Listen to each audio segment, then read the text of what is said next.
Good evening and welcome to tonight's Capital Improvement Plan City Council and Planning Board joint work session for tonight, Wednesday, the 12th of November. We have probably the biggest table we've ever had in here, so exciting to everybody to jump into this, and thank you to the city manager for pulling all this together a little bit faster in the year. So with that, I'm going to pass it over to the city manager, who's going to start walking through the presentation. Thank you, Your Honor, and good evening, everyone. Welcome. I'll give the introductory set of slides, and then for those of you familiar with the process, we will walk through the staff list in order that you find it in the book. So welcome. We appreciate not only the presence and participation of the current members of the City Council and the Planning Board, but also Councilor-elect Michelle Flynn. Thank you for being here. And I'm not sure if Councilor-elect Annie Hopkins will be in here as well. We're also happy to see all those members of the Planning Board, of which I am a member. What I'd like to do is run through the slides, and if possible, if we could hold questions to the end, that would be most easy, but if there's a protest to that, we will certainly take that up. So for those of you not familiar with what the CIP is, it is a multi-year financial and infrastructure planning tool that is compiled annually to help maintain safe city infrastructure, proactively schedule financial strategies for capital projects, and help contribute to the achievement of citywide goals. The next slide outlines what would qualify as a CIP project, and these criteria help to delineate those projects that are considered capital as opposed to operating projects. Generally, these projects include capital construction of public infrastructure, rehabilitation work on public infrastructure, design or planning for capital efforts, major non-vehicle equipment, $50,000 or more with a depreciable life, the replacement of bonded vehicles such as fire apparatus, and land acquisition. And this criteria is not completely rigid, which is why you will see in and amongst some of the CIPs that we've had that there are a small number of projects under 50,000, and I can think of some examples that would include HDC guidelines, revision, certain studies, and matching funds for public art. The book, as you know, is divided into sections, and they are listed here in these 6 bullets. The document is available in a number of places on the city website, not only under tonight's municipal meetings and calendar, but also in the planning department as well as the finance department. Next are the appendices that always accompany the CIP, and this year they include the 31 citizen request projects from this year, and that's a change from previous years. Rather than give you a laundry list that no one can read in really small font, we've decided that those can live on in a previous CIP, and moving forward you'll be able to read every year the projects that we deliberate on a given year. So fast facts for this coming fiscal year. To put this in some context, there are 101 proposed projects. 16 of these are new or returning department projects.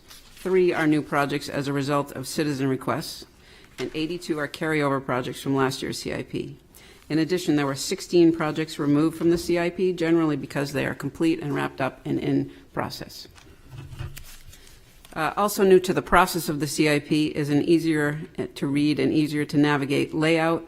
Each year we try to tweak this. We intend to do that in small steps without sacrificing important information. And this year we've worked on a host of things, for anything from font and spacing just to improving readability. And from there we'll look at the way a typical element sheet lays out. So here's the standard sheet. Note the project number in the top left in that grayish blue box has meaning. There's more on that in the CIP document. There's been some minor changes in the core project notes, the box you do see here in blue. In the green financial information section, you can find notes about the changes of projects carried over from last year. And additionally, the yellow box in the bottom right is also new. This helps to signal that the project intends to comply with one or more citywide policies, such as the Climate Action Plan or the Complete Streets Initiative. To help sum up the citizen requests received this year, there were 31 submitted, 10 were eligible, 11 were actually already existing projects in our CIP, 7 were determined not to be eligible, and 3 projects were judged to be better addressed through another process. And just a reminder to folks, the subcommittee of city councilors met and to review and recommend these citizen requests back on October 9th. So here is the list of projects that are new to the CIP, and 3 of them come from the citizen requests, as I mentioned earlier. Those would include a plan for the electrification of the city fleet, the contemplation of artist live work studio space, and an assessment of municipal properties for solar arrays and potential power generation. And what I should have said at the beginning was it's not just citizen request, but it's also committee or board request. Here's a list of projects that were removed from the CIP, and they are removed for such reasons as they have no funding request in the 6-year time frame of this particular CIP. This also could be because they're already funded or because their funding need is further out in the planning horizon. On occasion, CIP projects find alternative paths through grant funding or operating budget support or other means. This is a slide you'll see throughout our annual budgeting cycle, and it allows and reminds how we handle the payment of capital expenses.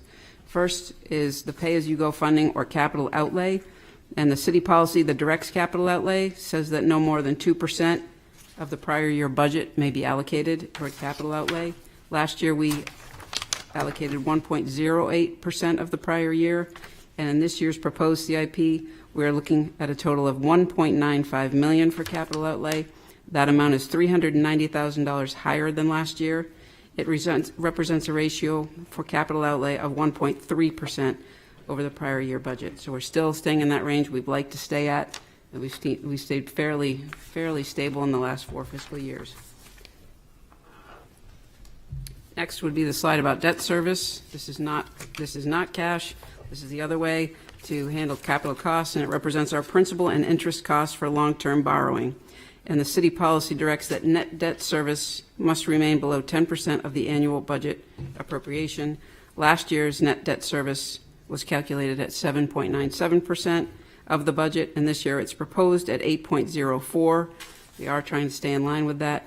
The graph shows the yellow debt service attributed to the school, and blue is for the rest of the city.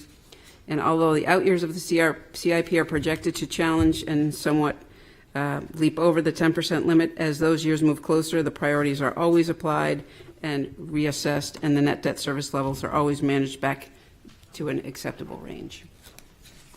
A quick slide on how projects are evaluated and prioritized. We look through this every year, and some projects address core functions of the city, some generate a clear financial benefit, and some projects align with a city plan or improvement need.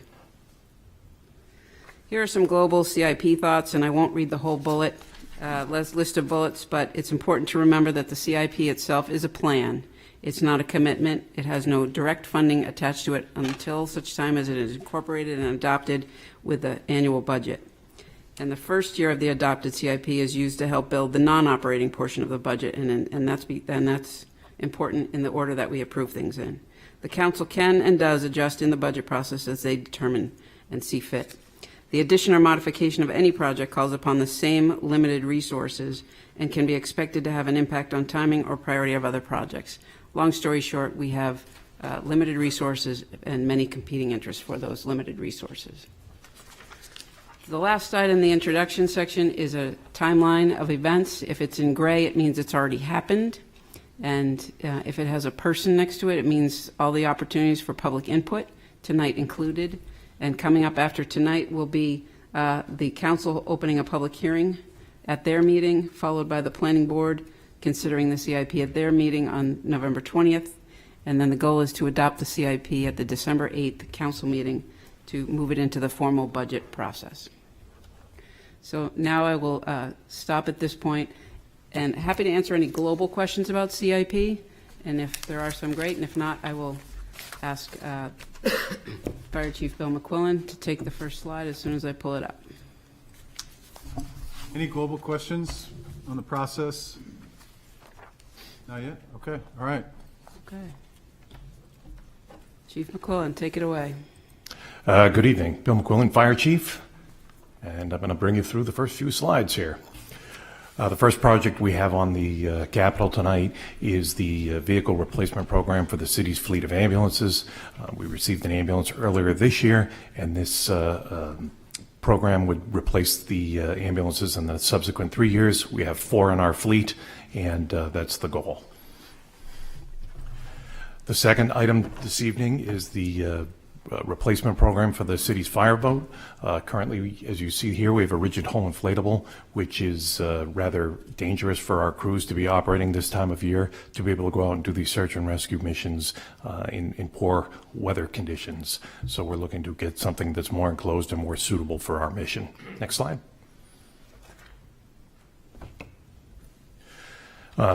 This is another vehicle replacement. This is for the one of the city's ladder trucks. Has been in the news lately, and we tried to move this up as quickly as we could for the amount of time it will take to be delivered. Next slide. And again, vehicle replacement program in the subsequent years for our fleet as we move through, try and keep our engines frontline. Next slide.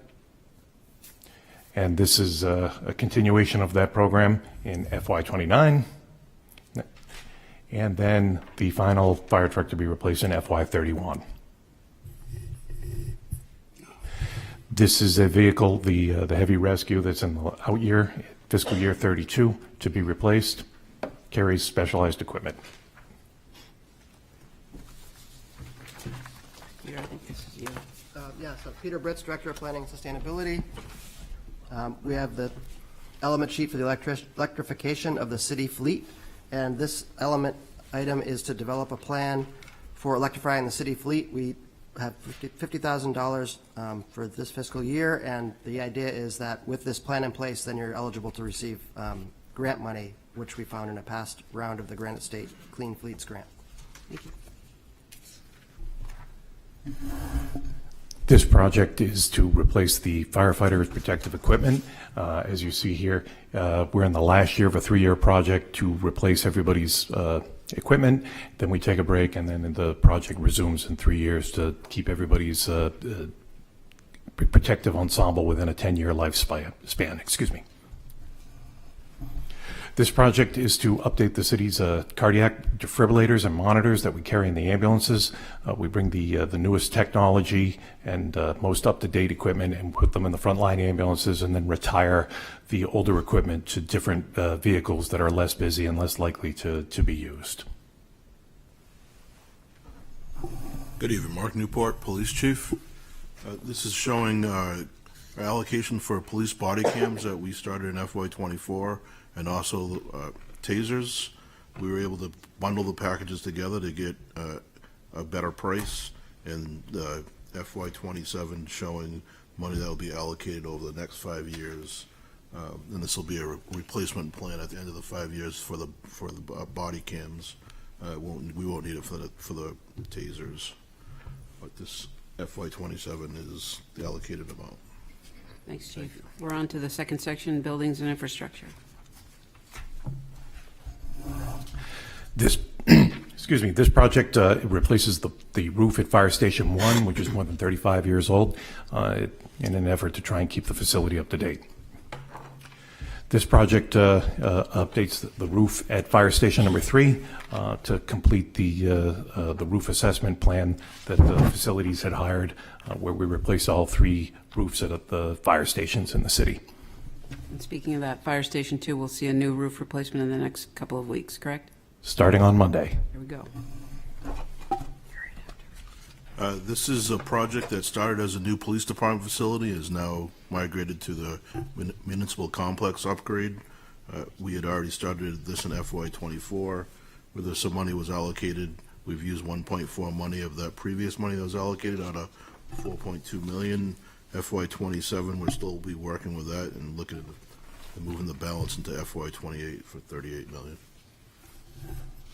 Good evening, Zach McLaughlin, Superintendent of Schools. One of several school projects coming up. The first of these is one that folks who have been on for a while will be familiar with. Generally, this has been about $1 million each year that's been allocated to a variety of projects. And if you scroll to the next slide, this gives you a feel for the plan over the next several years around how we would use those funds. When we get to the last element sheet, I'll explain how this has changed just a little bit. Next slide, please. The next one is elementary schools upgrade. This has been part of over a multi-year period of time, improvements to Dundero, Little Harbor, and New Franklin schools. There was money already allocated for this project in the existing plan, but this does request a more full renovation of New Franklin School to be in line with the other two facilities. Next slide, please. The next is the career and technical education renovation. We're on a cycle with the state to receive funds to pay for much of the career and technical education renovation projects to keep those facilities up to date. Generally, the state will match somewhere between 50 to 70% of those projects. So here in FY30, we're anticipating that project would come to be with a portion of that coming from the state and then a portion coming from the local community. Next slide. The next one was a new project a year or so ago. This is part of a phased revitalization of all of our elementary school playgrounds. The first of those is Little Harbor School, which is happening this summer and will be ready for our open in the fall, or we anticipate it will be, and that will be followed by New Franklin School and Dundero in FY 27 and 28. Next slide. This is the last of our slides, and this is one that these projects had traditionally lived in the first element sheet that I showed you before, but we're deciding to break these out just because of the size of the projects, although they are similar if you combine the first element sheet and this in terms of the amount of money that is allocated to them. But this is roofing and paving with much of the work that's going to be upcoming happening at the high school. Thank you. Abby Mills, Administrative and Budget Manager. This next project is submitted by the Finance and City Clerk's Office and is funding for the permanent record storage facility located at City Hall. There's no money requested in FY27, but the monies that we do raise are used for the maintenance and expansion of the city's permanent record storage facility. This project is funding for the scanning and preservation of historic documents, also for the City Clerk and Finance Department. This third project is for the scanning of records that we don't currently have a backup of, or for the disposition of records that we no longer need to hold in our archive. Good evening, Christine Fries, Library Director, and here speaking on behalf of the Mayor's Blue Ribbon Task Force on Historical Archives. This first slide is a continuation of the project, now in storage assessment stage, but soon to enter into the design stage. And this money is money that we had pushed off from FY26 to FY27. This one is a new piece anticipating that we will, within the next 2 years, be looking at building, design, and move costs.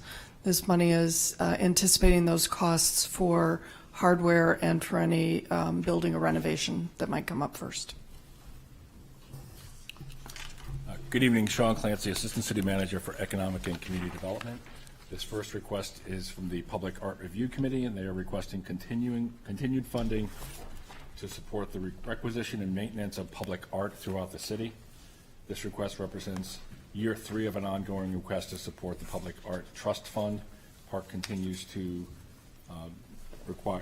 seek state and federal funding to support their efforts as well. Next slide. This is a new request from the Arts and Cultural Commission. They are requesting funding to contract a well-known consulting firm in accordance with the 2023 Cultural Plan. This study would identify potential sites and seek public input, as well as identify potential funding sources for artists' live-work studio space in Portsmouth.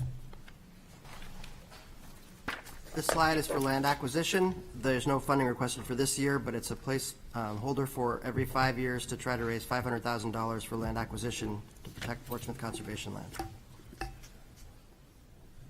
This slide is for a municipal building audit implementation. So the city has conducted an audit of all of our city facilities to look at energy efficiency measures.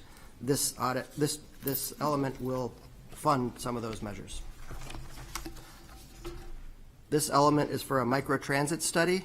The project was identified by the Sustainability Committee through the Climate Action Plan and tries to reduce dependence on single-trip ownership. It's starting with looking at federal and state grants to capture this funding, and if that's not successful, then we would put it into the capital outlay in FY29. This item is for the Bow Street overlook. This overlook is sort of a precarious location that's been closed for a number of years. This project would get it back into shape that people could go and visit the site. It's an overlook that needs engineering support because of the challenges in the height of the site, and it'll also need a wetland permit, so we need additional funds to get that work done. This element is for a vernal pool update. The city's current vernal pool plan was completed 17 years ago, so the funding initially on this grant, or in this element, we're going to look for funding at the federal and state level. These plans are often funded through grants. If that's not available, then we put it in here for the capital outlay in FY29. Similar to the vernal pool study, we have a prime wetland mapping study, which is given to the state, and the state designates the prime wetlands. Looking at the prime wetland boundaries is something that should be done every 10 years or so. So this plan would look at those prime wetland areas to see if there's any amendments needed to update our prime wetland. And then this slide is for the Deer Street Park. This site is known as Deer Street Lot 2, and it's a location of a piece of land that's been utilized for construction laydown for projects in that area. Funding for the construction of park was set aside as part of a development agreement, but there wasn't adequate funding to build an actual park. So this funding, starting next year, would look at designing and constructing that park. Good evening. Todd Henley, Recreation Director. This first project is the indoor pool facility needs. It's an ongoing capital maintenance plan that addresses upgrades throughout the building.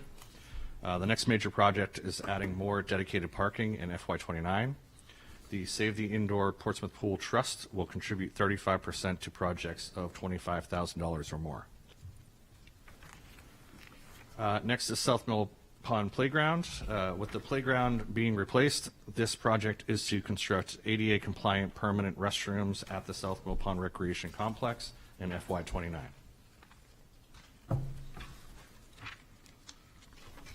This project is an ongoing capital project to improve existing recreation fields and courts, including crack sealing, turf improvements, and updating infrastructure.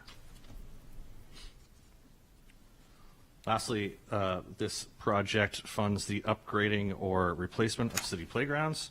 The next playground identified for renovation is the Pierce Island Playground, to be done in FY28. Good evening. Peter Rice, Director of Public Works. This element sheet addresses improvements to the Pierce Island recreational area.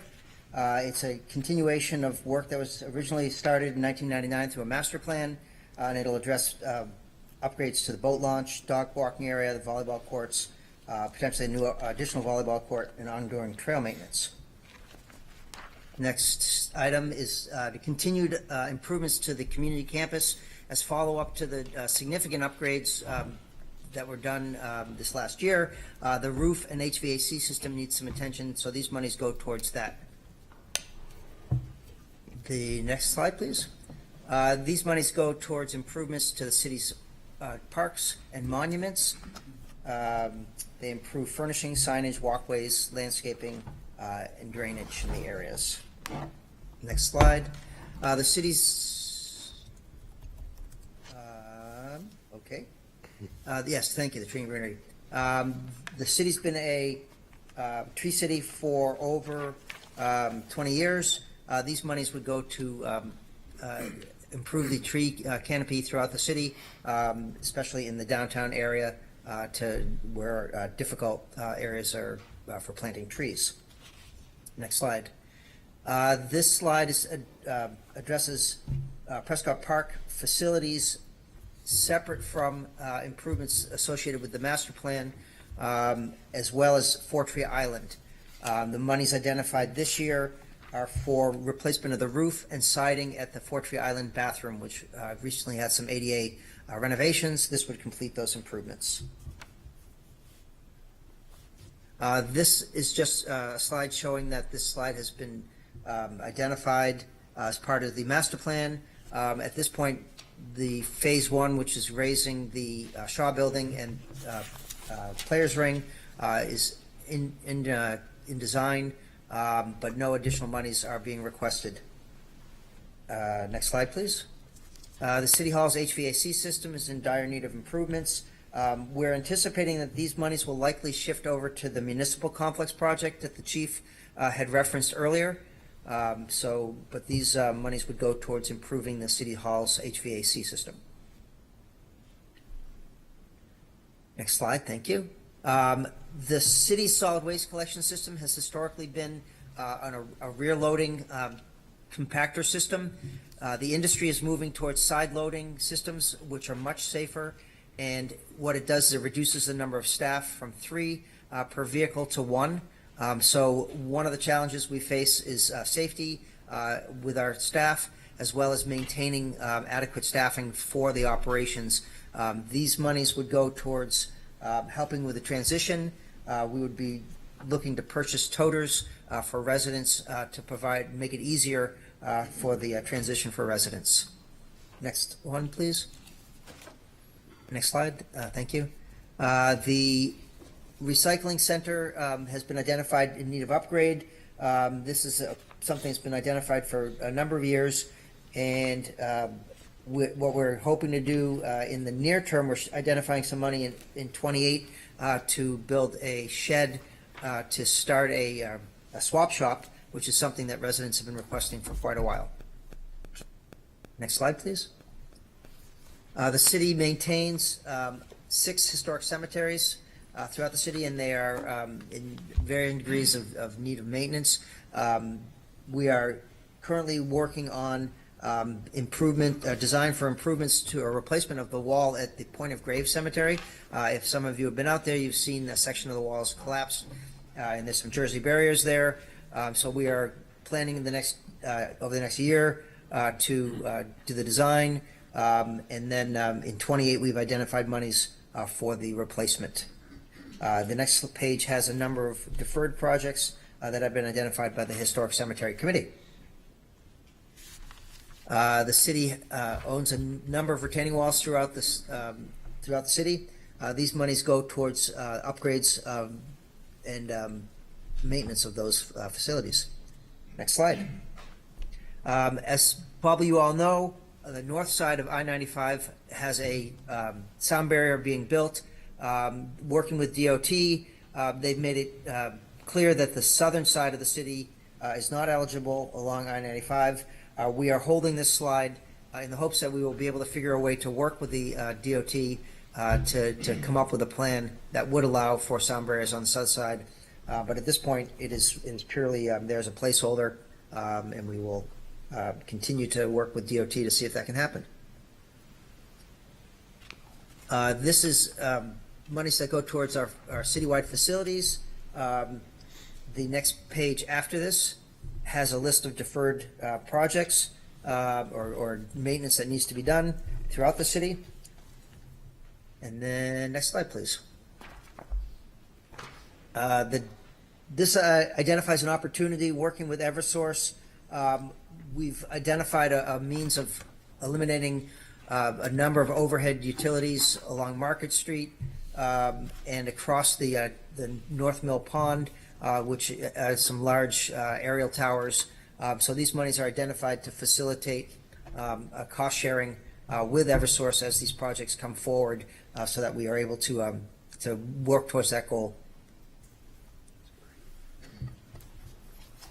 This item is for solar arrays and potential power generation. The Public Works has been working with a contractor to review the Jones Avenue landfill site, and this funding in the fiscal year 27 will be to complete a design study to install those solar arrays, and then out years will be to fund future projects on city buildings in support of the Climate Action Plan. This item would continue with the improvements and upgrades or installation of electric vehicle charging stations. Next slide. And this slide shows a future parking garage. The monies identified in 27 are to get the process started. really to explore locations and what we would need to do to get a location for a third garage. This has been identified as a need in the recently completed parking utilization study that was completed last year. Thank you. We're moving on to information systems. Good evening. Ryan Babcock, Chief Information Officer. This project's for information technology upgrades and replacements, and it includes the city, police, fire, and schools. This slide is the computers. There's servers, and here's some other technology, including networks, access control, AV systems, radios, printers, scanners, and next slide, please. And here's totals by the different groups. This is planning for a future replacement of our radio system. Last time it was upgraded was in 2017, and anticipating that'll need to be replaced probably in 2030, and it'll be at a cost of probably over $2 million, so we were planning on setting aside money each year to build up for that replacement. This is money for replacement of our cameras in our interview rooms. We currently have a hard server inside the building. We're going to go to a cloud-based system that works with our new operating system, and this is money set aside in FY27, and then the replacement in FY30 moving forward. Next up is transportation. The city owns 5 metered parking lots and 6 unmetered lots. These monies go towards paving those lots. The parking division has a number of meters throughout the city that need maintenance and upgrades, and these monies go towards that activity. This element is to continue to upgrade the Hampton Branch Rail Trail. In particular, the North Mill Pond Park is about ready to start construction, and so funding in the initial year is to complete that construction, and then ongoing funding will be needed to maintain the trail and provide additional connections to the trail going forward.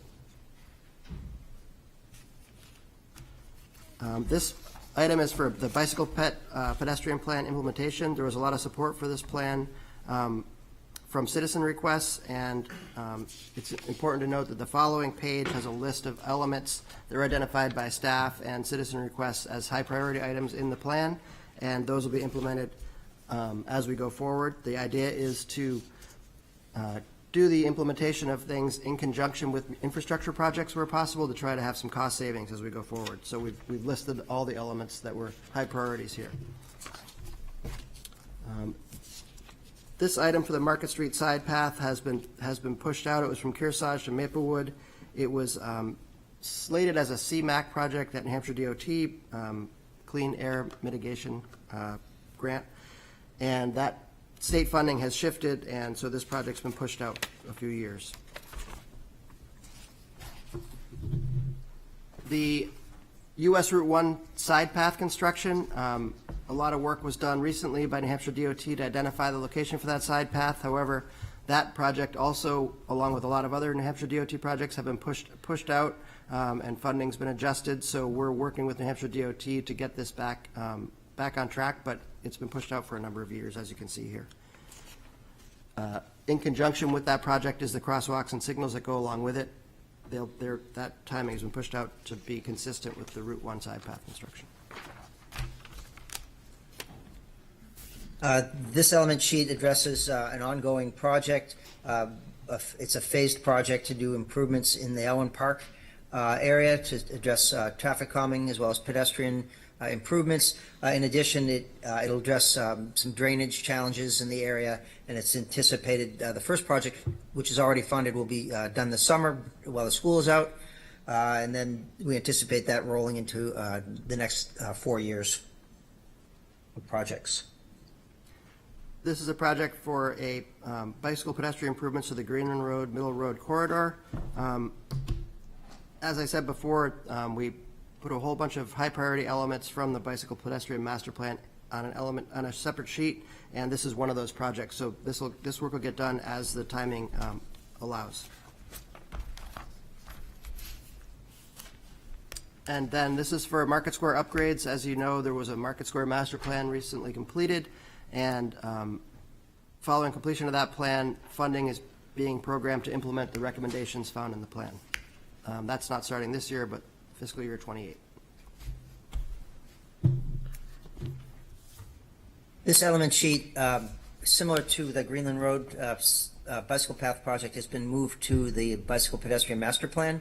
It'll connect a multi-use path from along Constitution Avenue, which currently ends at the back entrance of the Walmart, and it'll continue down. It'll complete that multi-use path down to Banfield Road to the new rail trail.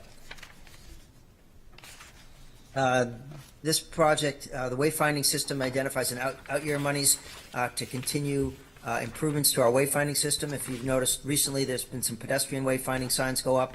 This has been a multi-year program, and it's been very successful. And this would we anticipate at this time to need additional signage and replacement of probably some aged signs.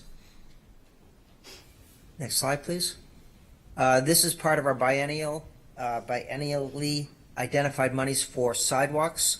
The next page shows a list of projects that have been identified, and depending upon funding and the costs associated with the projects are taken care of. Next slide. The city has a number of aged traffic signals, and these are equipment. So these are identified. These monies are identified in out year to replace or upgrade these traffic signals. Currently, we're just completing the Miller and Middle intersection traffic signal upgrade, and that is just went online yesterday, I believe, or the day before. Similar to the traffic signals, intersections throughout the city need improvement. The Parking, Traffic, and Safety Committee often identifies these, and the monies that are identified here would go towards implementing improvements to those intersections. The city has a number of bridges, and they require regular maintenance.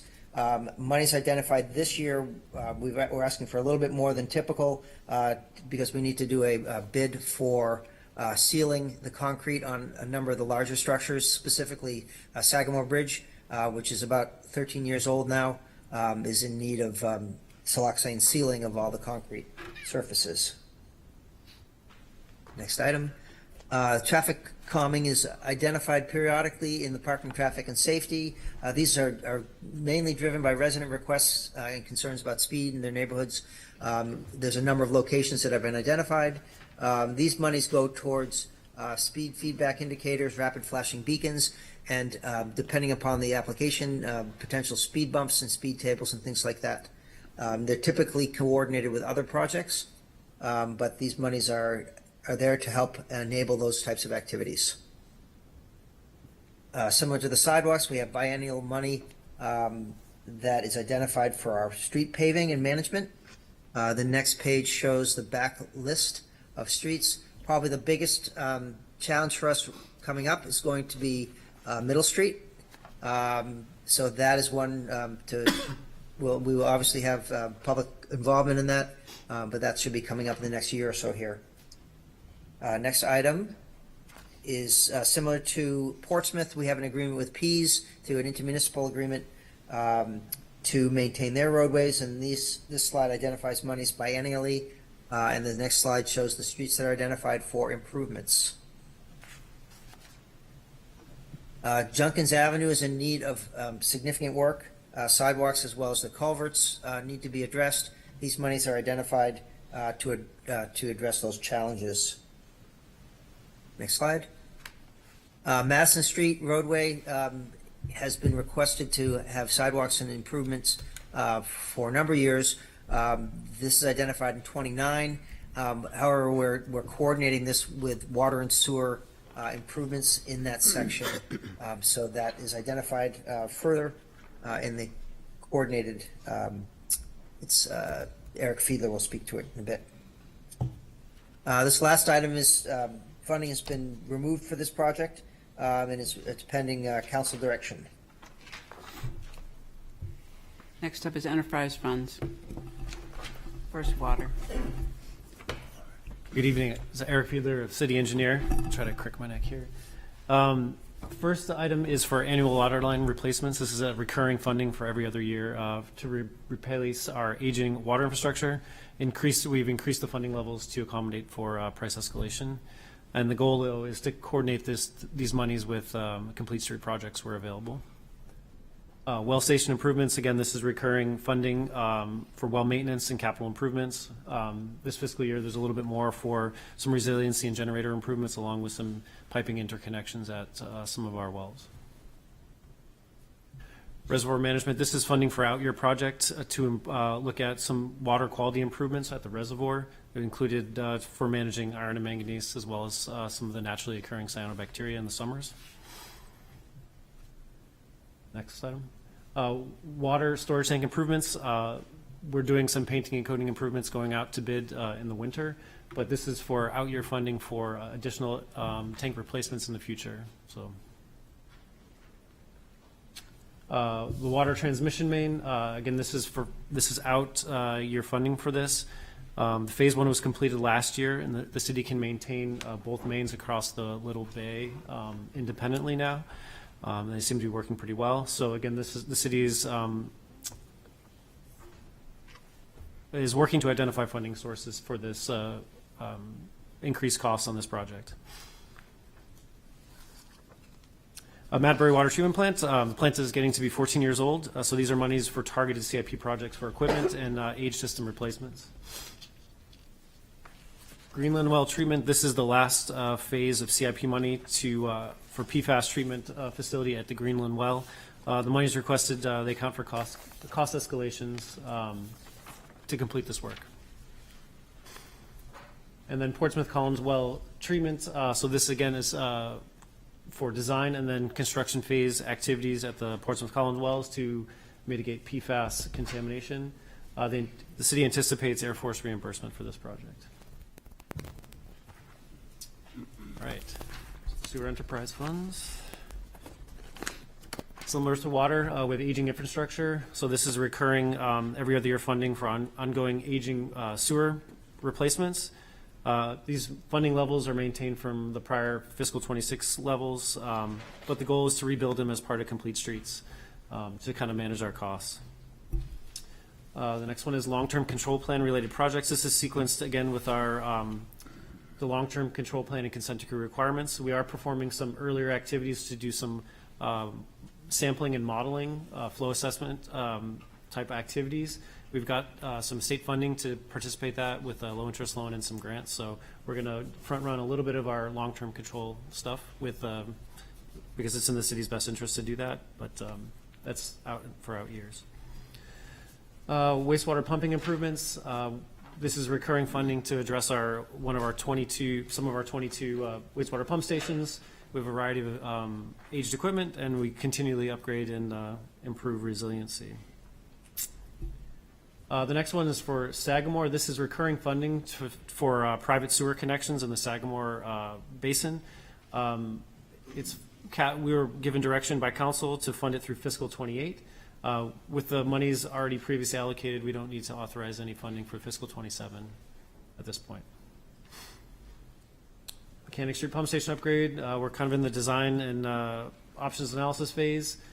Fiscal 28 monies are anticipated for construction phase activities.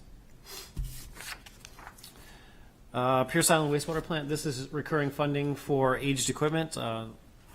Not all the facility was upgraded as part of the larger one, and these monies are anticipated for clarifier and chemical storage improvements. Thank you. We're under the combined funding section. Okay. All right, the first one is citywide storm drainage improvements. I think on the next page we have kind of the recurring funding. So these are split between sewer and general fund. Basically, this is levelized funding for to replace the 62, or we'll look at addressing replacement of the 62 miles of city storm drainage piping, outfalls, and variety of stormwater infrastructure. It also includes some monies to support development of the Stormwater Enterprise Fund. Fleet Street Utilities. This is the last phase. The city was awarded SRF funding opportunity for the next fiscal year, and that should provide sufficient funding to get us through the entire consent decree portfolio of work on the Fleet Street combined sewer system. And that's what this is for. The next one is the Creek Neighborhood. This is a complete street project where this is a phased project to rehab the water, sewer, stormwater in the neighborhood. Again, it's a phased schedule over a series of years. Right now, the survey and design is ongoing. And I think probably folks living in the neighborhood have seen surveyors poking around everywhere. This one, Coakley Neighborhood. This is a new project. We've had a history of water main issues, water main leaks, sewer issues, requests for extension of the storm drainage system. So this is a complete street project. Design and construction are on separate years. So the thought is monies for fiscal 27 would support design activities, and fiscal 28 would be for construction phase activities. Cabot Austin, sewer separation project. It's a kind of continuation of our other portfolio of work in that area. It's sewer separation, but again, when we do these projects, it's a complete street water, sewer, stormwater improvements. Design and construction are on different years, similar to the Coakley neighborhood. If you can see it on the next page. So design would hit in fiscal 27 with construction anticipated in 28. Lafayette Park and Monroe Street. This is a kind of a continuation. It was like the next phase after the Willard project was completed. On Monroe Ave is currently a combined system. We have previous monies allocated to that. That survey and design is ongoing. The out years in fiscal 28 and 29 for park improvements and playground improvements. Maplewood Ave reconstruction. This is to complete that Maplewood area of work. It includes water, limited sewer, electrical conduit for undergrounding, the aerial undergrounding work, and then some sidewalks. So again, this is to continue on the bridge restoration and all the other adjacent items. And then the Vol Mall restoration. This is additional monies on top of the Fleet Street utility work to complete surface amenities and functional improvements, not included in the utility project specifically. And there's an upcoming presentation to the community to gather feedback on the progress of the restoration plan and go from there. That's it. Thanks, everybody. The whole project. So with that, we will have, we'll go to public comment after any questions of City Council or Planning Board, and we'll give the right of refusal to the Planning Board to start us off. Just if you're watching at home or in the audience and you hear out year, that's just a reminder that means not happening this year, but a following year. Everything that we adopt as a part of the next council budget will be sure to happen. If it's an out year, it could be expected to happen. Some of the things are larger, but until we vote on it, it's not definitely going to happen and can be rearranged. So just to keep that in mind, out years, we went through everything, but out years are for future years. So I would pass it over to anybody from the planning board. Any things that you would like to note or questions to make before we jump in with any questions the council might have? I have one question. There's been some conversation lately, this is Rick Chelman, conversation lately about impact fees. And I know we can't have impact fees in the city without a capital improvements plan, but has Public Works identified anything that developers perhaps are not contributing to that they could? I know TAC identifies things like this during its review, but is there something that they were missing, or is this pretty well being covered? Peter and I were just talking about that today. Peter, do you have the ability to chime in? Sure. Yeah. So I think we've really captured a lot of it, Mr. Chairman. The process we use right now, in lieu of an impact fee, is for the water and sewer in particular. It's called the capacity use surcharge, and that has served us well. As you know, on an impact fee, it's tied to a specific plan that identifies the costs of the impact, and the monies you collect have to be spent Right. on that particular plan. So in this case, the capacity use surcharge is more of a buy-in fee, and it allows us to utilize the monies associated with the maintenance and upgrades of the water and sewer system. During the TAC process, we also do extractions or necessary improvements for that developers contribute to, and we feel we've been very successful in being able to do that. Most recently, the work on Woodbury Avenue for a significant section of water main that needed to be replaced was done as part of the Christmas tree development there. So we believe that we're able to acknowledge or capture those impacts without creating a formal impact process. As you know, that's probably from your experience, that impact fees can be challenging if they're not properly administered. I would definitely agree with that. That's why I'm asking the question. So some of the other areas, like out at the GNOD, I know there's some significant infrastructure upgrades needed out there, and so the process you're using now is working, basically, is what you're saying. I believe so. Great. Thank you. Yep. Thank you, Chairman Shellman. Planning Board Member Bowen. Thank you. This is a good summary on a steady-as-she-goes plan. If you took a look at the future a few years out, we've got about a 10% population increase in the city in the current pipeline of projects that we've approved, and one of the top priorities is affordable housing, and so it would not be surprising if we had another 10%. We'd probably view it as a success if we had another 10% on top of what we have. So it begs a question of capacity of our infrastructure to absorb a 10 or 20% increase in population in the city, which would have an impact on sewers, on water, on schools, on roads, on recreation, and other areas. So I wonder if there could be a summary prepared by staff of the current pinch points in our infrastructure capacity and what the implications would be of maybe a 20% increase in the population of the city. Thank you, Planning Board Member Bowen. And I'm not yet, I'm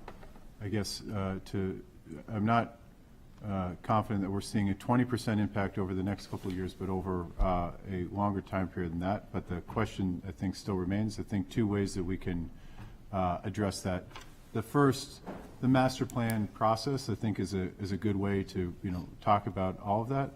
Another might be to have a report back, and this is hopefully work that would be generally done but not yet presented to the city, to the planning board, to the city council, and we might be able to tie in Chairman Shellman's question as well in terms of impact fees. I know that's come up quite a bit, but show the amount that we've received in terms of permitting or tie-in cost, how that might compare to other impact fees that we could have received in lieu, and give the city a sense going into the master plan process where we are, where growth on the curve that we're currently on would have in terms of overall infrastructure that would be needed to support such growth. So happy to have that as a want to report back.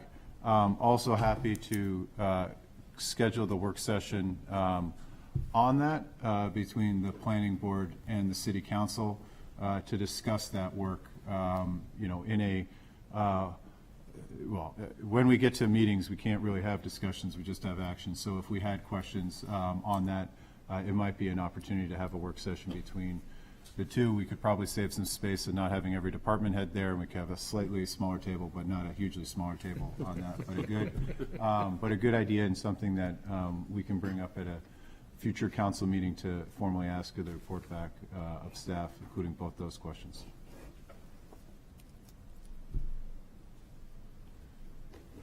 Any questions from the council? Any specific? Okay, we'll go Councilor Lombardi, and then Councilor Denton, and Councilor Bullock, and down the line. Thank you, Mayor.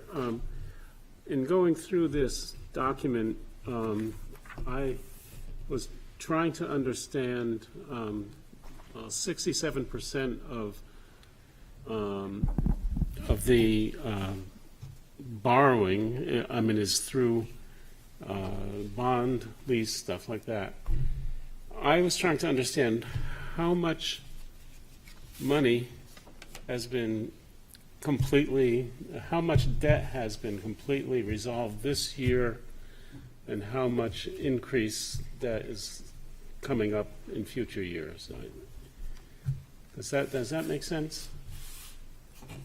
Feels like a Nathan question. It does, but I'm not sure I can pull that off right now. Logan, would you like to step up to the seat right there? Apologies for the delay.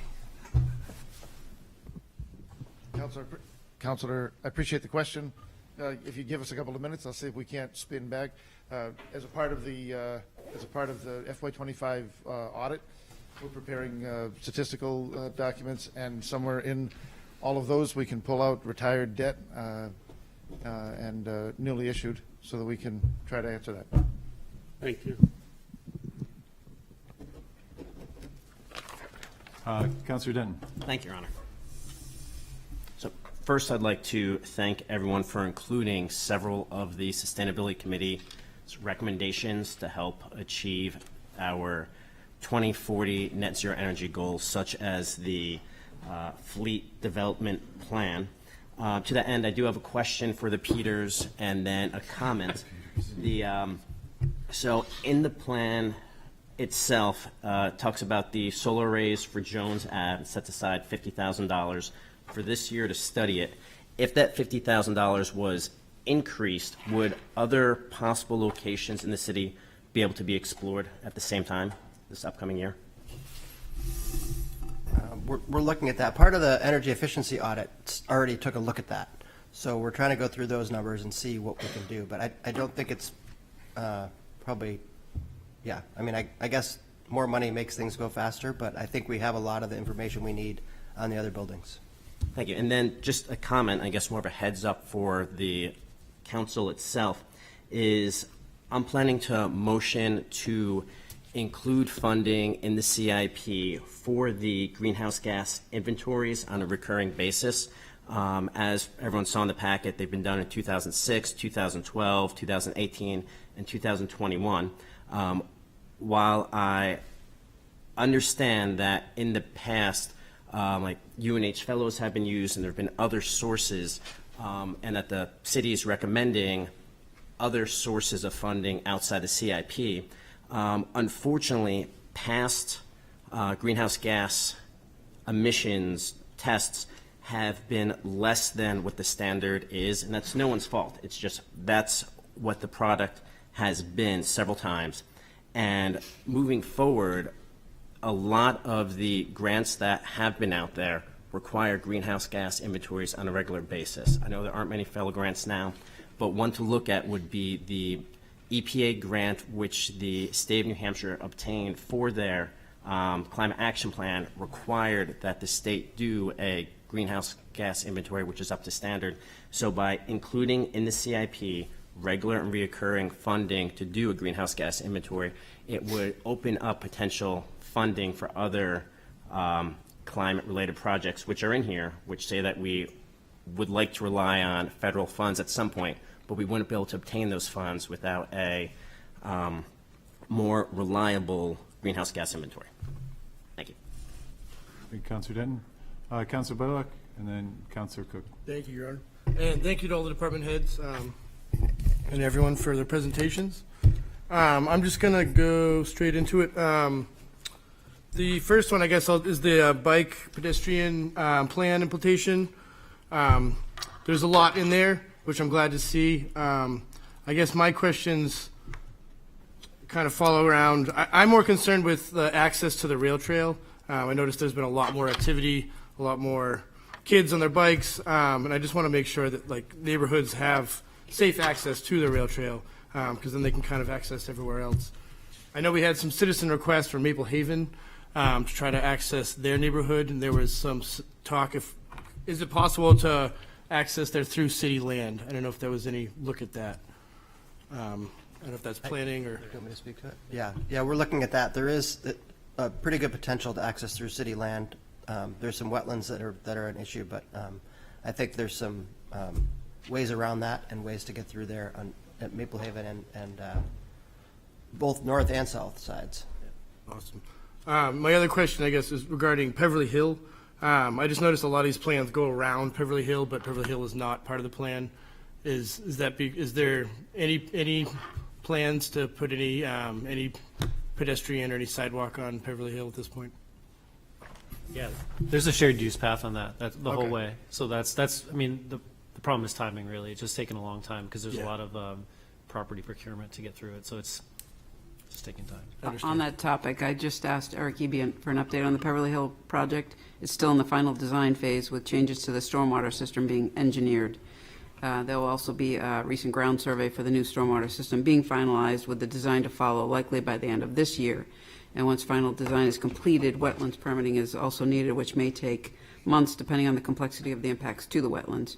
While those activities are going on, we're reaching out to landowners on the roughly 24 easements, whether temporary or permanent, that we need, and then we will be into right-of-way negotiations. So most likely it is looking like a 2027 endeavor with shovels in the ground with all the work between now and then. All right, thank you very much. And Councilor Cook. Thank you, Your Honor, and thank you tonight, everyone, for the presentations. It's very helpful. I have a series of about 7 questions, so I'll try to get through them pretty quickly. The first one is related to the Madison Street project. I know we said we pushed that out because of water, sewer, complete streets, essentially program, but it's in fiscal year 29. Is there a reason why we're in 29, or is it just there were other priorities this year? That's one. Peter. Peter, I do can you want speak to take that? There he is. Yeah, so I believe I believe it was in 29 last year. I don't think we pushed it out again. It was pushed out to try to sequence it with the utility work. So, if we're able to bring it forward associated with the utility work, then we will. But at this point, the utility work has to go first, and then it can get done.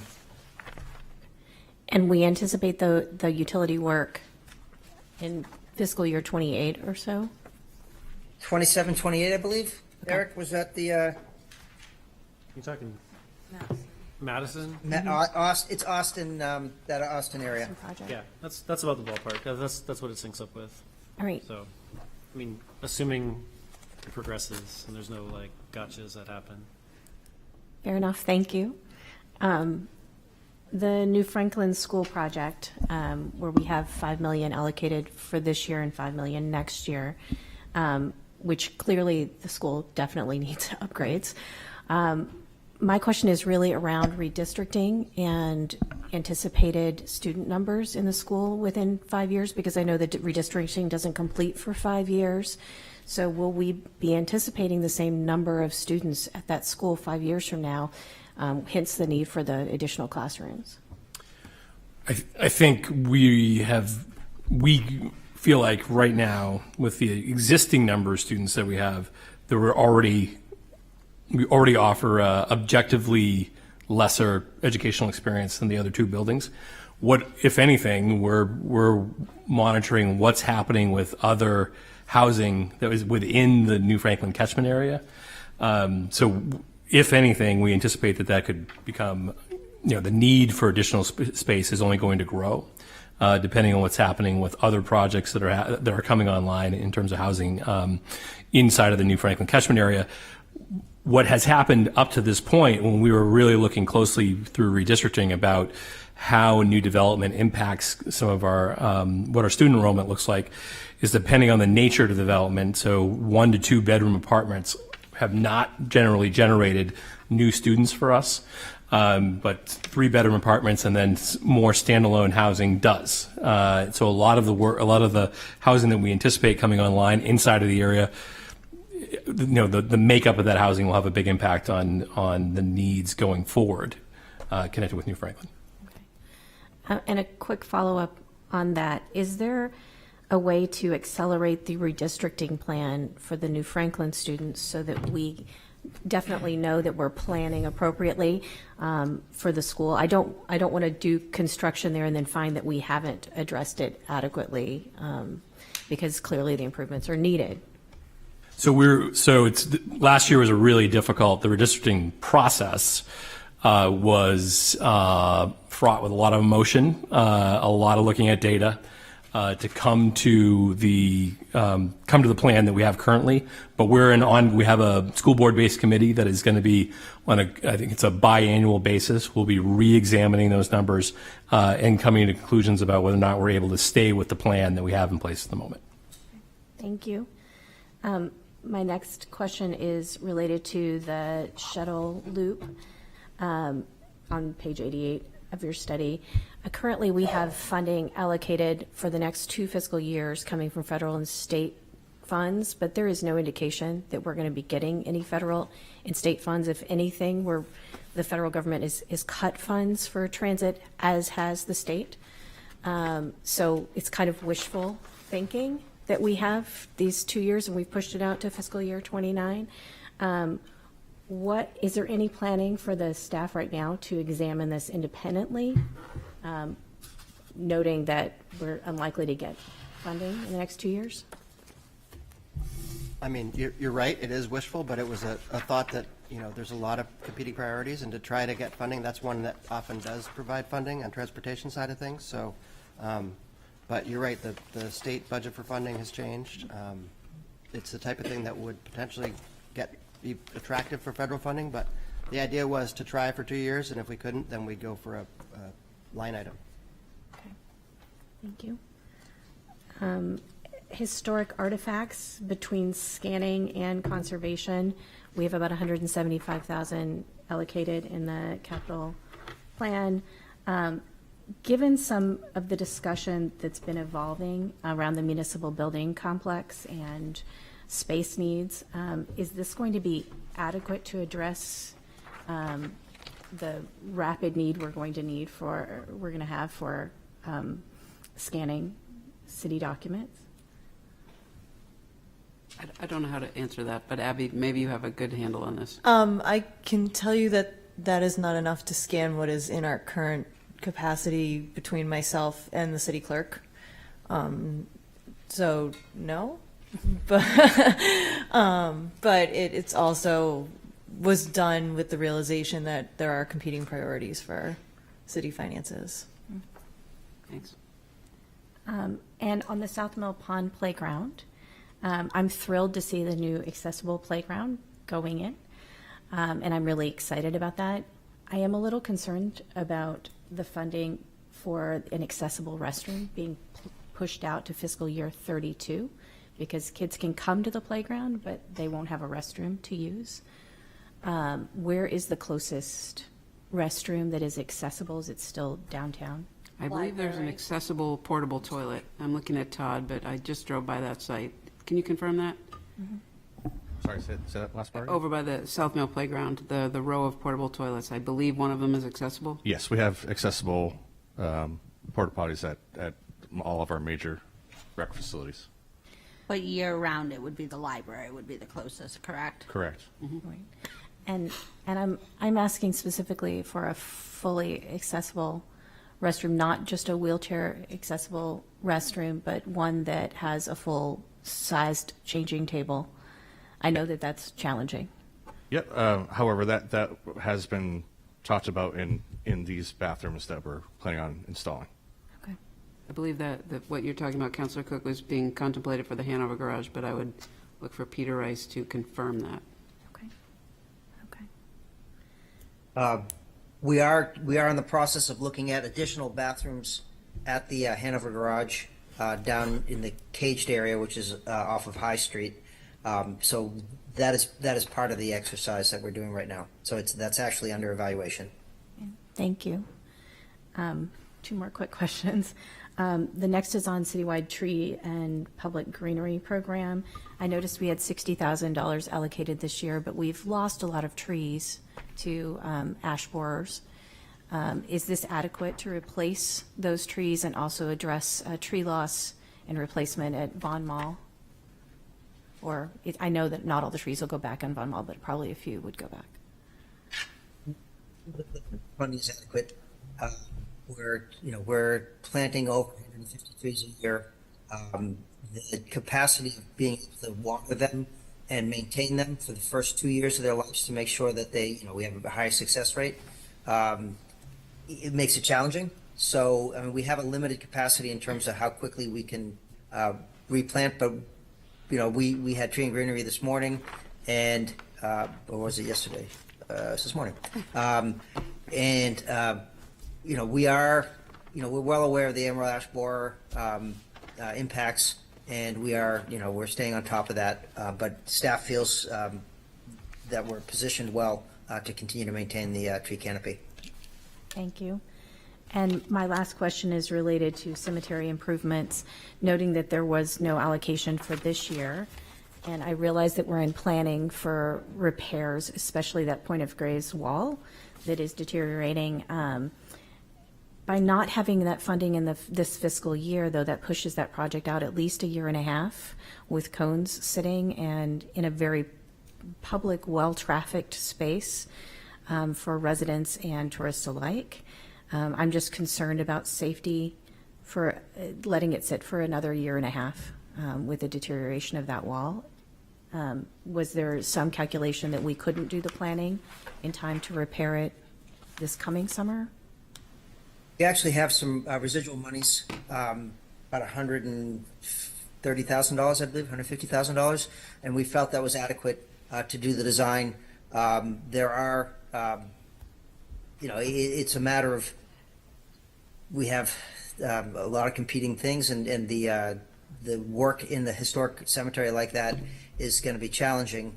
It requires involvement of the Department of Historic Resources, state archaeologist, and it's not something that can be done quickly.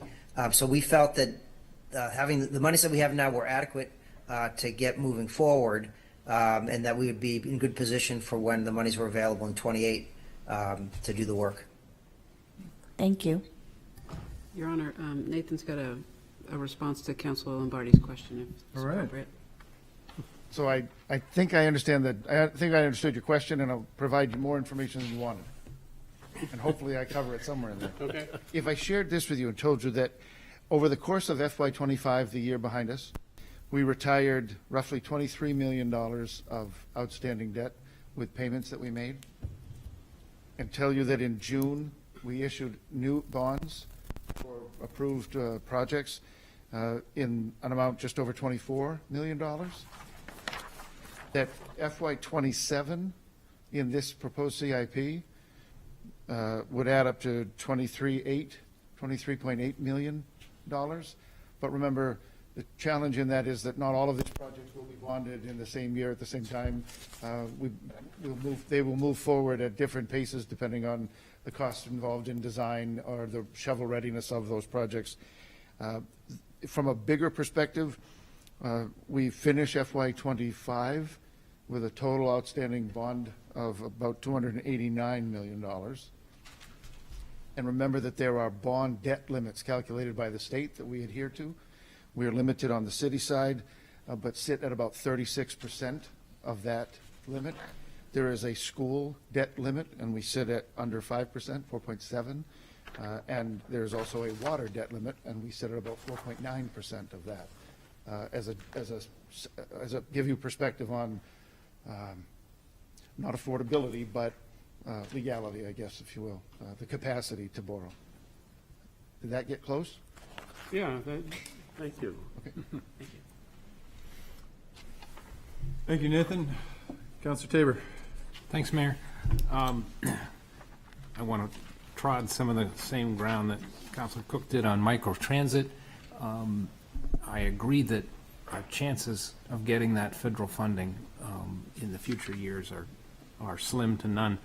But I think there's, we have expertise on the Sustainability Committee of Transportation folks like Bill Lyons, who are saying, couldn't the citizens make an effort on the Sustainability Committee to talk to people who might benefit from a shuttle loop, hotels, restaurants who need to bring workers in from outer parking lots, and would staff be willing to arrange any meetings with Coast to see if some of the Coast routes, what it would cost if Coast routes stepped up to every half an hour in the city.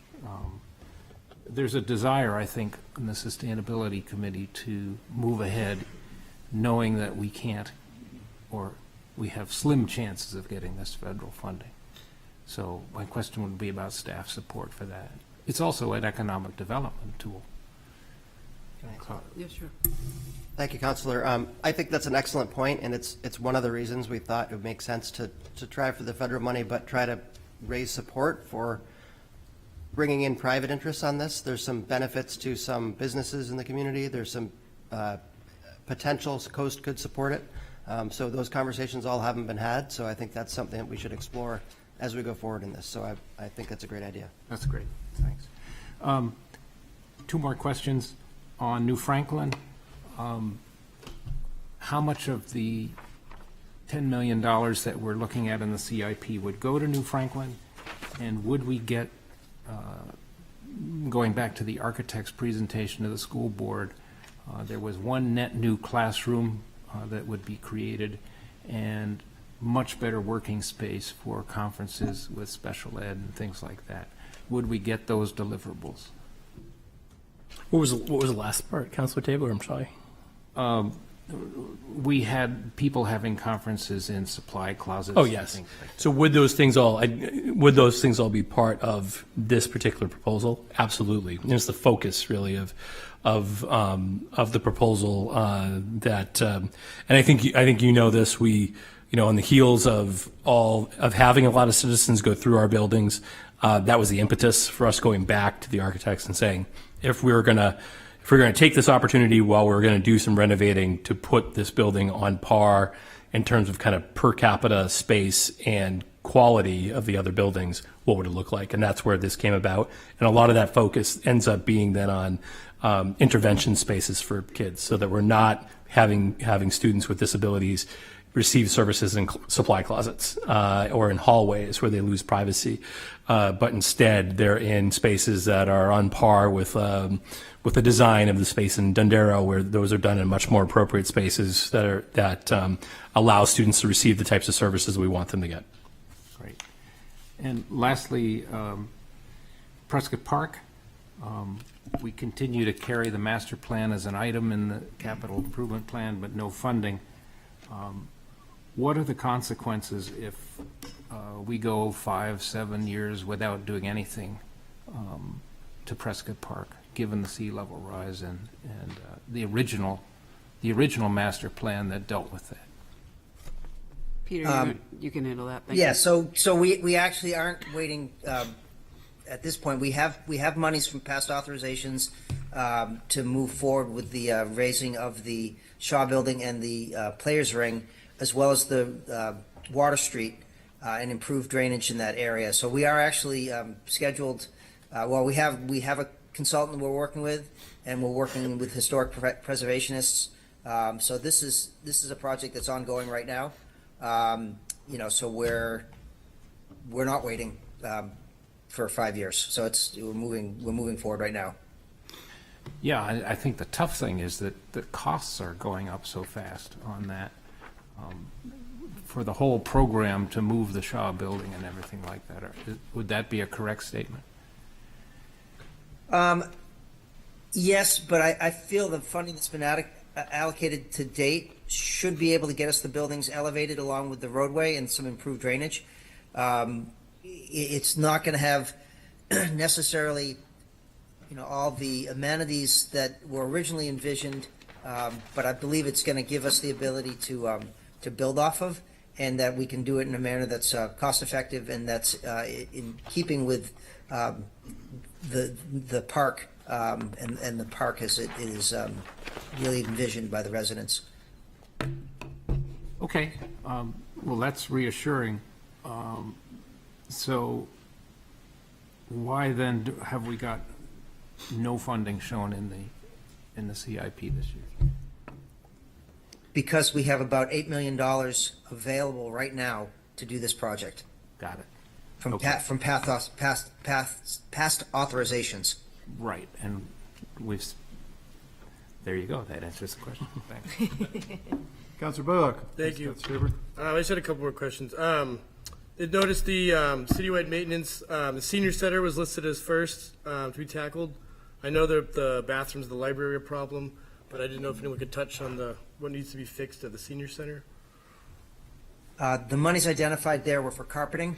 If you go and you look at the carpet, they're heavily traveled, and so it's really to address that. There's some HVAC challenges that we've encountered, but it's really, it wasn't big dollar items, but it was really just some things that would be highly visible. Thank you. My other question was about the removal of the Leary restoration.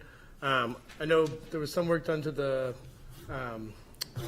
food service ability there. Concession stands, right? The concession stands, and I just want to just remind the public what was removed. Was it just the restoration of the rest of the stands, which isn't really needed? Right, of the historic grandstand, is that correct, Peter? That's correct. And then my last kind of question, or just, I'd like to see more information just on the vehicle replacement for Marine One. I understand we want to keep our firefighters safe, and especially when rescuing people in the water. But I just think going from $250,000 to $900,000 is a significant increase. That's an expensive boat, but I just would like to see some more information on that. I'd be happy to provide that to you. Thank you, Chief. Yeah, it'd be helpful to know like number of calls that have been, the time of calls, and regionally if we have any agreements, from other communities, specifically Newcastle, that we have an operating agreement with or not, would be helpful under that. Anything else?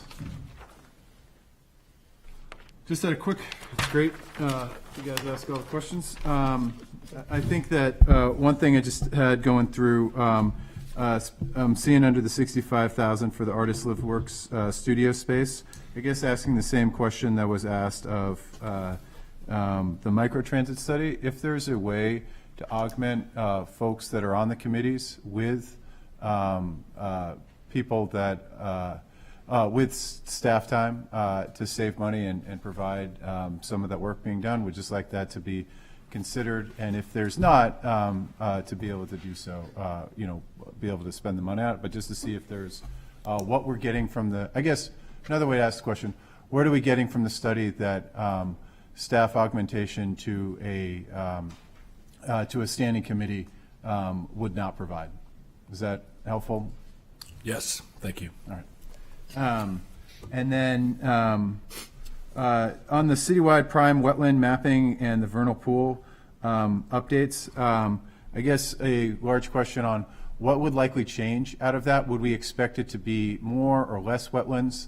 And then in that, I've often had conversations with members of CONCOM in terms of how do we delineate different wetlands, because all wetlands are not created equally throughout the city.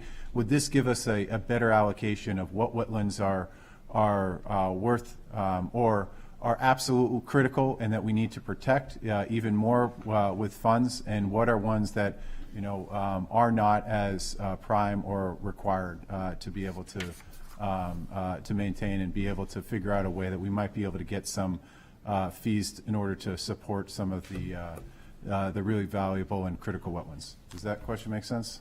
Yeah. On the prime wetland and the vernal pool, the reason for the frequency of the inventories is because we don't allow a applicant to bring a wetland delineation that's older than 5 years old as evidence of their wetland on their site. Now they're going to develop the site, so it's more imperative that we understand that. But these wetlands change. I guess that's the point. And the prime wetlands, is a wetland of significance, and it may change to expand or contract, but it does impact city projects, it impacts development projects. When they have a prime wetland buffer on their site, the state requires a mitigation fee, and so making sure those are accurate is important for that. In terms of grading the wetlands or having some sort of setbacks or protection based on the quality of the wetland, we could evaluate the quality of all the wetlands, and we've done that to a degree. It's a little bit of a philosophical question on whether you want to protect the wetland because it's in really good shape, or whether you want to protect the wetland that needs help and needs more protection. So that conversation's been had with the Planning Board and the Conservation Commission. The Planning Board is interested in a work session with the Conservation Commission to discuss that and other things along with wetland protection. So we'll be having that conversation as we go forward. Excellent. And then just, I think we jumped right over this, huge change in the recycling and solid waste totes. I mean, I think it'd be great if we could do it safer, and we could reduce the staff hours that are going to be required to do that. Is this 150,000 this year, the next year, the following year, in order to buy totes? Like, what is that? Is that coming back to, we're buying totes for everybody in Portsmouth? It's toters are for the residents of Portsmouth. Okay, so that would be a big change then, and those are the large kind of things that then go up in the arm truck to go back. Correct, And this is yeah. the transition over so that people are like, I'm excited about this, not like, I gotta buy an $80 tote. Is that Right. fair? Yeah, and the Okay. standard size, it'll fit on the existing vehicles, but it'll also work on the side loaders. It's that lifting and twisting motion, so those small receptacles are very challenging from like a health and safety perspective. Sure, and I think like being like as we try to compete for employees and be able to retain, that seems like a huge change. But that would be okay. So that would start this year. Sorry, just going through as the notes I made. Chief Newport, on the public safety radio communication system replacement. Where's the other revenue? Where's that being? It's listed as other revenue. What other revenue is that?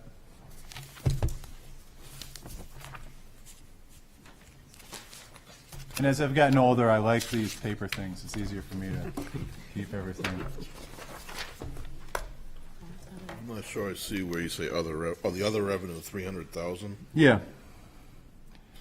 And I don't have to have that now, but like, if there's a way to, I guess, think about this, is this something that we could be looking at regionally? Is this something that, you know, from a safety communications standpoint, obviously we want that, but we want to make sure that like if it wouldn't be redundant systems that are existing outside, or if there's any way to help. I think, don't hold me to it, but I think that other revenue is from fees we receive for people attaching things to some of our towers. Oh, okay, that's cool. All right. All right, next, just a couple more. Peter, remind me, or Eric, is there a street paving management rehabilitation list on the site? I know we see it every time that we look at it, but is that on the website somewhere so we can point to people and say, this is the streets we've done, this is the streets we're about to do? It should be. We have to. If it's not, it needs to be updated. Yeah, and the thing is, it's a combination of you have the condition index, but you also look at, it's condition alone isn't what drives the schedule per se. It's volume of traffic. It's if we're doing other utilities are doing work at the same time. So it's a recommended list of priority projects that then get incorporated every year into our paving plan that we post on the website. So the paving condition plan should be a part of this CIP, is one of the reference documents. If it isn't, we'll make sure it is. But typically, that's where we have it. And it does list the pavement condition of the various sections of the city. And then, that makes sense, and somebody will be like, well, that road looks good, but it gets a lot of traffic, so we got to spend the time to do that because it's going to fall down a little bit faster than the other ones and cost a lot more to fix it than some of the smaller roads that don't require as much job. Yeah, You missed the curve in terms of staying on top of it. So if the road has gotten to the point where it's alligated and cracked a lot, you're not necessarily going to go in and do maintenance work on it. It becomes a rebuild work So we try to balance what we do. We do some rebuild, complete repave. Some we do surface stuff, and then we do stuff that just extends the life of the pavement. So we're trying to balance the areas and extend the life of the good quality stuff, high volume traffic areas, while at the same time acknowledging that there's certain areas that need to be completely rebuilt as well. Did you want to add anything, Eric? Thanks, Peter. He's got it covered. Yeah. And then just two last things on the Councilor Cook, you were right. Madison Street is FY29. If there was a way to think about, it's already in an out year, so if we brought it up one out year to align to the projects because we're having 27, 28 on the work done. If that's not where we expect that to fall under and we expect it to not last till 29, that's the answer, but just to be able to consider to maybe align that to the work that's actually going to be done so we don't have to come back to it. Right, so some of that, we just have to make sure there's an outlet for all that. So some of these are separations, we need to make sure, we have to do some drainage work before we can separate upstream or vice versa type thing. So we can look at how those schedules sync up. I think when we were doing the planning, I think they do sync up with a little bit of contingency for risk or schedule slippages. Okay. So, but when folks see that we're ripping up the street there, they should know that we're going to put it back together better than it was. Is that a fair? Yes. Okay. So and we're not doing it piecemeal either. So the thought is we're doing it as a complete street. Okay. So when it starts that work, we can expect that we're going to put it back and we're going to solve those issues. Just the last thing, if we could spend not tonight, but we're going to pull up and make sure that we're touring the elementary schools before we adopt the CIP. Would also just like to have maybe a surface level below conversation on the Mechanic Street pumping station, since that's such a large portion of our the spend of next year. Just to be able to understand, because the CIP that we adopt this year, or going into next year, is really it's half of it. The Mechanic Street pumping station is going to be a big portion of that, and just to pull that into the conversation a little bit more, so that if there are things that we need to start allocating money in this year for that, and reprioritize some of these other things, that we're having that conversation as well. Nathan. Mayor, can I go back and help the chief? Because it took me a second to catch up. I apologize. But the public safety radio communication is really being treated moving forward like a subscription, like an internet-based subscription service, like we have with the body cam and taser solution. We've put that in the general fund, in the non-operating, as an annual subscription, and we're carrying it there instead of bonding for it over time. That's why it showed up as an other. Okay. Yeah, the whole world is on annual subscriptions now. Right. Okay. All right. I know that we want to get to public comment, and we'll open up public comment. We'll note that we will have, this was the presentation, the high-level presentation. We will start to have public comment before we adopt this at council meetings. But if anybody would like to speak on this, I don't know where there it is. The podium's right there. Please speak on anything at all. Not limited to time, but 3 minutes is always a really effective art of, I guess, convincing. If it can be shorter.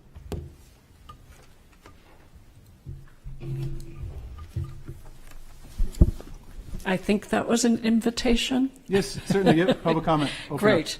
Good evening, Mayor, Planning Board Chair, councilors, board members, city staff, and members of the community. I'm Effie Malley, 428 Pleasant Street, and co-chair of the Sustainability Committee. All of the CIP requests I referred to were voted on last summer by the Sustainability Committee as priorities from the Climate Action Plan. We appreciate the work done by the subcommittee and the continuing work you all are doing. I have brief comments on 3 of the CIP requests. First, the committee requests for an inventory of all city properties that are potential locations for solar installations to evaluate their solar capacity and the feasibility of solar. We were pleased to see the subcommittee recommendation to add it to the Jones Avenue solar site. However, we request that the description specifically cite the inventory and that it specify that the inventory goes beyond city buildings and includes land and parking lots. The Portsmouth Middle School students were particularly interested to see this funded. Second, the update of greenhouse gas inventory that Councillor Denton addressed. The most recent inventory for 2021 was completed with the help of a community volunteer. It is 3 pages long in the Climate Action Plan and refers to its own limitations. The committee is aware that the inventory is limited and we need a stronger baseline. Our inventory is complex. We have an airport, an interstate highway, and a port. As Councillor Denton said, having a more reliable greenhouse gas inventory could make us eligible for funding as it becomes available. Third, I want to appreciate your inclusion of a plan for electrification of the city fleet. I know Councillor Denton has promoted this for some years. One of the major sources of greenhouse gases in our city operations, is city fleet travel, so this will make an important contribution. Bill Lyons will address our request about microtransit and shuttle loop. Thanks for the time, and I appreciate your help. Thank you, Effie.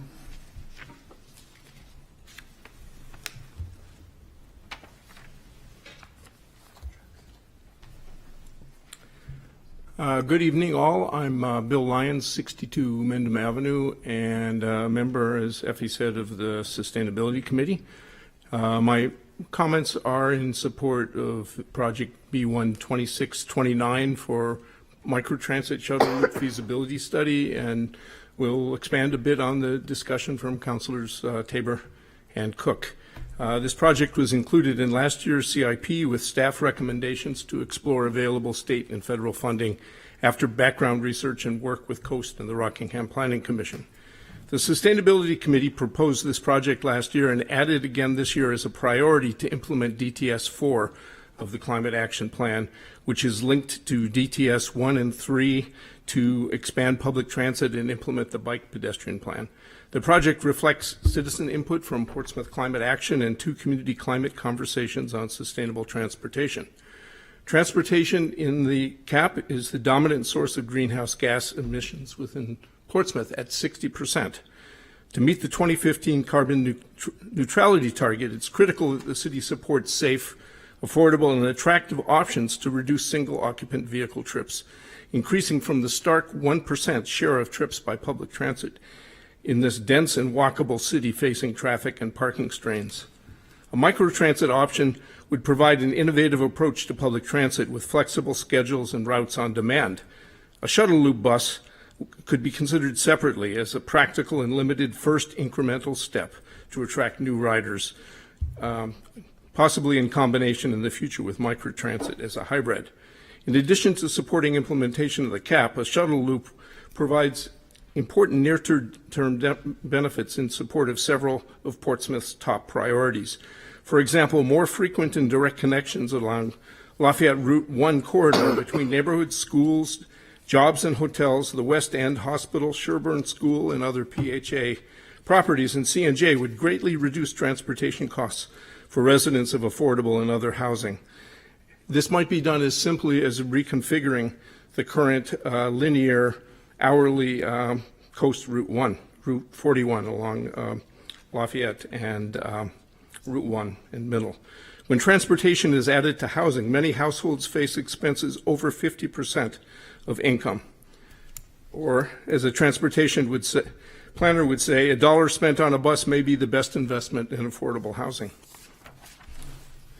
A shuttle loop would reduce traffic congestion and parking demand, delay a third parking garage, and bring residents downtown, particularly those unable or preferring not to drive. A shuttle would support car-free tourism. Visitors could arrive from Logan and Boston to C&J, connect conveniently to downtown hotels and restaurants and shops for a car-free visit. This is how tourists visit best practice piers like Burlington, Charleston, and Savannah, where the city, bus operator, and hotels operate together and fund a free fare shuttle loop serving residents and visitors. Rather than adding 2 more years to explore availability of state and federal funds, which is noted are severely limited, there are opportunities to move simply and quickly to begin exploring options. As mentioned, the Sustainability Committee is ready to work with staff to identify best practices and explore options with other interested committees, the Rockingham Planning Commission, Coast, and other stakeholders. The in-house research could consider federal and state funding sources as well as those from a range of beneficiaries, including private sector contributions to bring employees to work, support car-free tourism, or provide an amenity for developers to offer to residents. A shuttle loop might be a compelling use of parking revenue to bring residents downtown while reducing parking demand, particularly if non-resident parking rates rise. Limited initial research could begin this year and possibly consider a shuttle loop pilot with evaluation. This analysis could provide a focused input for a future RFP that considers long-range opportunities and innovations. Thank you. Thank you, Bill.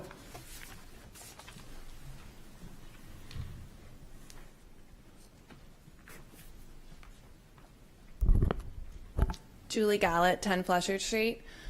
So my name's Julie. I'm a parent of 3 kids at New Franklin Elementary School. I have a 4th grader, a 3rd grader, and a kindergartner who is not going to school with the same age peers because we live in the redistricting neighborhood. So firstly, I want to start off by saying thank you for including the CIP money this year. Zach, I really appreciate that, putting all that time and effort into working with Ken and some other people on that.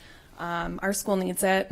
I know I have reached out to you to request the city councilors to come and take a tour and see what it's like there, because once you see all 3 of the elementary schools, you'll understand that the way we deliver education is different than it was however long ago that they were built and designed. And we're unable to do what the other schools do in the space that we have. That's why people are in closets. That's why people are using the principal office for intervention meetings for IEPs. So thank you. Please fund our school. It's really important. And then I also want to say thank you for the playground money. It's going to make a huge difference at our school. And then I know you guys are going to be discussing potentially this at another meeting, but since I'm here tonight, I just want to say don't forget the tennis basketball court that is at our school. It hasn't been touched in many years, and I know you've received some emails on this, but this was a project the school department wanted to take over, but they do not have the funding to fund it. And I know there was some discussions about funding this project with some leftover money from FY26, and we'd really appreciate that, especially with the upcoming renovation coming. A lot of the students who are there currently will not ever get to appreciate or be even inside of the space that they're being inconvenienced by, and the outdoor space is really important to the students there. It's where they thrive, and it's where they want to be. So thank you. Thank you, Julie.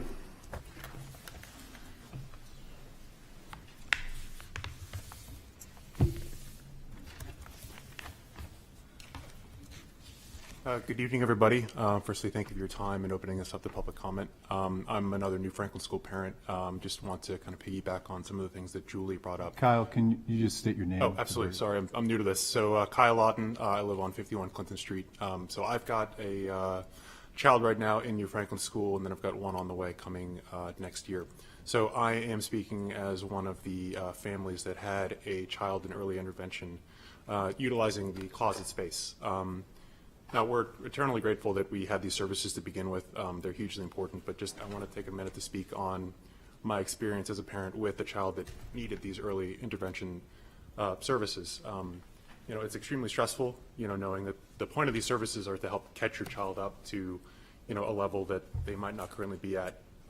So knowing that we have all the resources allocated to make that experience as efficient and functional as possible, it goes a long way not only to deliver the results that we're looking for, but also just to, you know, kind of help ease the concerns of the families that are going through this process.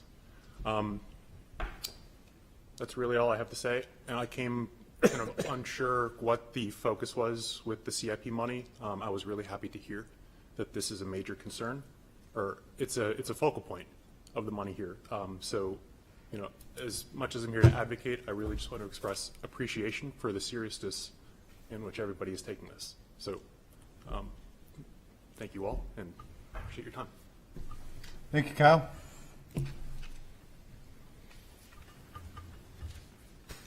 Good evening, Peter Huda, 280 South Street. So I'm looking for answers to these questions, maybe in your 11/17 meeting. The first one, I'm going to hit some of the new stuff that's added on here. First of all, I think Councilor Blaylock asked on this, the new fireboat. Last year, it was in here for $250,000. Now it's $900,000. It would be great to know why we're going that high, and I would also remind you that this is the one of the fireboats that we actually gave away a few years ago. The other consideration that should be taken into account here, I do believe, is we have a Coast Guard boat sitting in our docks. So do we need to have and spend this much money on this?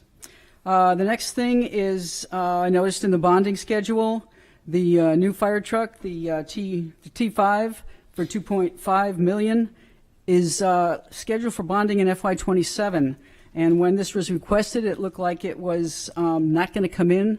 We were told it didn't have to be bonded till it came in, and that was suggested at 2030, maybe. This next question would be on the $800,000 truck. I noticed it was bonded for, and we were told that it wasn't in yet. So can we get clarification on that? I would actually like to piggyback on top of what Councilor Cook said. Can we get a reality check on what we're going to get from the feds and the state and get it actually put in here so the taxpayers know what we are going to actually have to fund? Next question would be on the projects removed from the CIP. I would like to get an idea on the first one, the new police facility. It's replaced by the municipal complex. So are the dollars the same on this, or are they going to change, and are you moving other dollars from someplace else? Next one would be the Greenland Road Recreation Facility, also known as the skateboard park, is being pulled out to a later date. I'd like to know why. And same with Leary Field.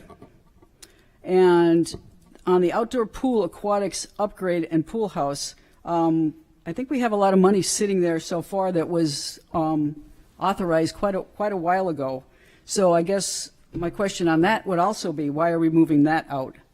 The other consideration, I'd like to express a concern, just as the mayor did, on the Mechanic Street Station. There's $20 million out there, which is going to be a big bubble in '28. So I guess I want to know why it's being moved out again. The last thing I kind of want to look at is the question that Councilor Lombardi asked for. I was having the same question as to how the bonding was going and which projects are complete and how much money we have left from projects that are complete to move forward. And Mr. Looney said that the bonding, there was bonding that went out on June 20th, 25. There was no announcement on this. The last announcement that I could find on anything of a bond sale was in 2023 when Judy was still here. So I guess the question there would be, as a resident, I guess I want to know, do we have an MS-50 on that we could see which projects were funded and how much we got on the sale? So what were the proceeds? Was this a premium or discount? And at what date did this take place? There's quite a few requirements on this MS-50 that need to be filled out, like which bank we went through, who bought them, a lot of stuff like that that's really not answered in here. Those are my questions. I'm hoping to get answers next time. I'll be back. Thank you. Thank you, Peter, for the questions. If we could ask those to be wrote down as many as it could, but if you've written them down, to please send them in via email would be helpful as well. To the council, that would be great, and the copy all counselors. Hi, I'm Susan Sterry. I live at 548 Broad Street. I just want to clarify, that's my big question tonight. I understand well how all the figures get to the CIP. What I don't understand, especially looking at these dates, is how they get changed. And my example would be, Councilor Cook said, you know, where's the 40,000, or there's no money for cemetery committee for this year. And when Mayor McEachran asked about reducing $175,000 for some project, if we could condense it, how do those take place? I mean, how between now and December, when it's presented, when it's complete, who makes those adjustments and who decides if you make adjustments? Is there any way you could let me know now? Or I'm certainly. sure. So we try not to have a back and forth, but if that's it for the question, Sue, so it comes from, you know, working group of the city council taking citizen requests. It goes to the planning board to make a recommendation here to the city council. We are going to look at all of these as they sit out, and you know, it is like when folks are when they're advocating for an individual project, making sure it's in the year that it's being funded. Otherwise, those can always be moved back as other priorities come online.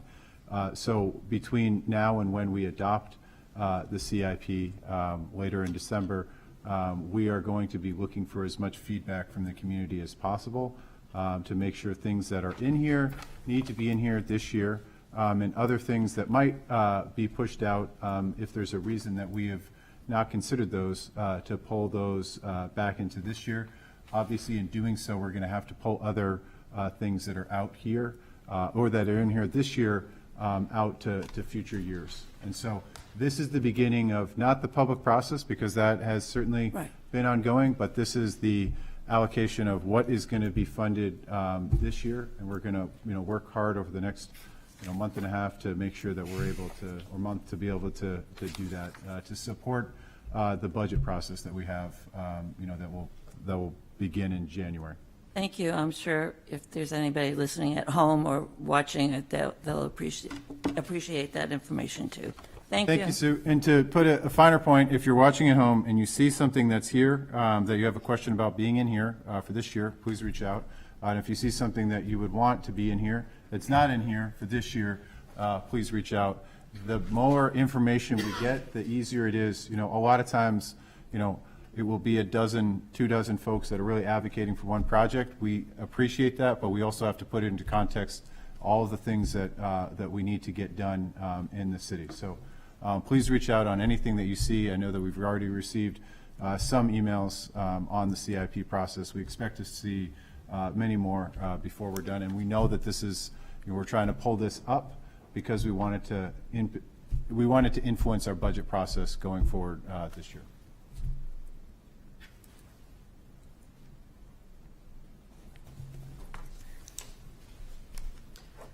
Good evening, Tyler Garzo, 62 McKinley.